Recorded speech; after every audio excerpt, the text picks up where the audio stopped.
Hello, my name is Rob and I'm a registered dietitian. This week I wanted to explore the differences between vegetarian, vegan and plant-based diets and analyse their healthfulness. I want to clarify that this video will not focus on any ethical considerations for these diets, however I do hope to explore these issues in a future video. A plant-based diet is based on foods that come from plants with few or no ingredients from animals. This includes vegetables, whole grains, legumes, nuts, seeds and fruits. People may choose a plant-based diet for a variety of reasons. These could include concerns about animal welfare, perceived health benefits, environmental concerns, or just personal preference. Plant-based diets can support healthy living at every age and life stage, but as with any diet, you should plan your plant-based eating to meet your nutritional needs. Some of the different categories of plant-based diets include lacto-ovo vegetarians who eat dairy foods and eggs but no meat, poultry or seafood. Ovo vegetarians will include eggs but avoid all other animal foods including dairy. Lacto-vegetarians eat dairy foods but exclude eggs, meat, poultry and seafood. Next we have vegans who don't eat any animal products including honey, dairy and eggs. There are also pescatarians who eat fish and shellfish. And finally, some people may class themselves as semi-vegetarians or flexitarians who may eat some meat, seafood, poultry, eggs and dairy. Diets centred on a wide variety of plant foods offer affordable, tasty, nutritious options. Plant-based diets rich in beans, nuts, seeds, fruits and vegetables, whole grains such as oats, barley and quinoa, and minimally processed foods can provide all the nutrients needed for good health. The exception is vitamin B12. This nutrient is not available from plants. People need to get this from fortified foods or a supplement. Plant-based eating is recognised as an intervention to improve health outcomes. For some people, it may reduce their risk of type 2 diabetes, hypertension, cardiovascular disease, and some cancers, and may also help promote a healthy weight. Suppose you or anyone you know are reducing foods that come from animals or cutting them out altogether. In that case, there are a few nutrients that you need to pay attention to. People can quickly meet their protein needs by eating protein-rich plant-based foods. These include lentils, beans, chickpeas, seeds, nuts and nut butters, such as one of my favourite foods, peanut butter. This also includes tofu and tempeh. Many people are now familiar with tofu, but you may not have tried tempeh. Tempeh is made from soybeans that have been fermented and compacted into a firm, dense cake. It can be pretty delicious when you know how to cook it. Eggs and dairy are also good sources if you choose to include these in your diet. Meat substitutes like soya burgers and soya sausages, mycoprotein, which is known as corn in the UK, and seitan from wheat are high-quality protein sources. They can be helpful for those adapting to a plant-based diet. However, these can often be high in salt and fat, so should use them in moderation. Some meat substitutes contain animal ingredients such as eggs, milk derivatives and honey. If you are trying to follow a vegan diet, you will need to read the labels carefully. These fats are essential for your health. The richest source is oily fish, such as pilchards, salmon and mackerel. However, suppose you don't eat fish. In that case, the body can convert the essential fats in plant-based foods such as walnuts, flax seeds, sometimes called linseeds, chia seeds and hemp seeds into long-chain omega-3 fatty acids. Oils such as rapeseed, usually labelled as vegetable oil in the UK, hemp and flaxseed oil provide essential omega-3 fats. They are preferable to corn, sesame and sunflower oils, which are lower in omega-3.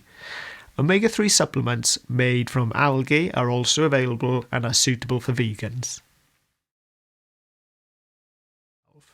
You only need a small amount of this essential vitamin. If you have too little, you could suffer fatigue, anemia and even nerve damage. You may also increase your risk of cardiovascular disease. As eggs and dairy foods contain vitamin B12, it's unlikely you will be deficient unless excluding all animal-derived foods. For those following a vegan diet, the only reliable source of vitamin B12 are fortified foods and supplements. Suitable B12 fortified foods include some breakfast cereals, yeast extracts such as Marmite or Vegemite for those of you down under, soya yogurts, and plant-based dairy alternatives. Make sure you check the label to be sure, as not all are fortified. Since absorption varies greatly depending on the dose and your needs, it is recommended to supplement with more than the recommended daily allowance of 1.5 micrograms to ensure adequate intake. The Vegan Society recommends people should either eat fortified foods at least twice a day, aiming for 3 micrograms of vitamin B12 a day, or take a supplement of at least 10 micrograms daily, or at least 2,000 micrograms weekly. Alongside calcium, vitamin D is essential for maintaining bone health. Your body makes this when your skin is exposed to the sun, particularly in the summer months. However, supplementation is now recommended in the UK, especially during the winter months. Calcium is essential for bone health. An adult requires approximately 700 milligrams per day. Dairy foods are rich in calcium, but make sure you get calcium from other sources if you are not eating these. These include fortified plant-based dairy alternatives such as figs, nuts and almonds, leafy green vegetables such as kale, red kidney beans, sesame seeds, tempeh and calcium-set tofu. This mineral is vital to health as deficiency causes anemia and is surprisingly common. Plant sources of iron include dried fruits, whole grains, nuts, green leafy vegetables, seeds, peas, beans and lentils. However, iron in plant foods is absorbed less efficiently than iron from animal-derived sources such as meat and eggs. People can increase the availability of iron from plant-derived foods by eating plenty of fruits and vegetables rich in vitamin C. These include citrus fruits, strawberries, berries, green leafy vegetables and peppers. Zinc is vital for growth and development in childhood. It is also necessary for the immune system. Like iron, zinc absorption from plant foods is lower than from animal foods. Sources include eggs and milk. Good plant sources include wheat germ, beans, nuts, seeds, mushrooms and fortified breakfast cereals. To increase zinc absorption, eat fermented soya such as tempeh and miso, soak dried beans, rinse before cooking and sprout grains and seeds. Iodine. You need iodine for healthy thyroid function. This is necessary for many bodily processes, including metabolism. The significant sources of iodine in our diet are dairy products and seafood. If people eat exclusively plant-based diets, they may be at risk of deficiency. Therefore, people may rely on seaweed, e.g. nori, wakame and kelp, or iodine-fortified plant-based dairy alternatives. The current guidance is not to consume sea vegetables more than once a week, as an excess of iodine is also unhealthy. Sustainable eating. It is estimated that well-planned, plant-based or vegan diets need just 1/3 of the typical British diet's fertile land, fresh water and energy. Reducing animal-derived foods and choosing a range of plant foods can benefit the planet, animals and our health.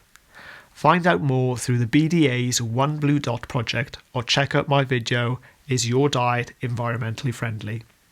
So, to summarise, my top tips for eating plant-based include: carefully planned plant-based diets can support healthy living at every age and life stage, but extra care needs to be taken for very young children.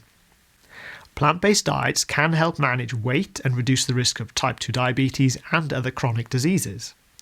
People can get all essential nutrients from plant foods, but vegans need to ensure a reliable source of vitamin B12.